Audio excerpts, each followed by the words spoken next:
Ternyata kalau batuk datang lagi, coba tips simple ini. Yang pertama, hindari dulu pemicu seperti es dan gorengan. Yang kedua, perbanyak minum air hangat biar tenggorokan terasa lebih nyaman. Yang ketiga, istirahat yang cukup karena tubuh butuh recovery. Bonusnya bisa tambahin madu batuk cap lebah merah sebagai pendamping tenggorokan biar terasa lebih enakan.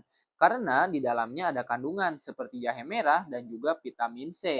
Tipsnya simple tapi belum banyak yang lakuin. Dan kalau kalian mau coba madunya, langsung cek di keranjang di bawah ya.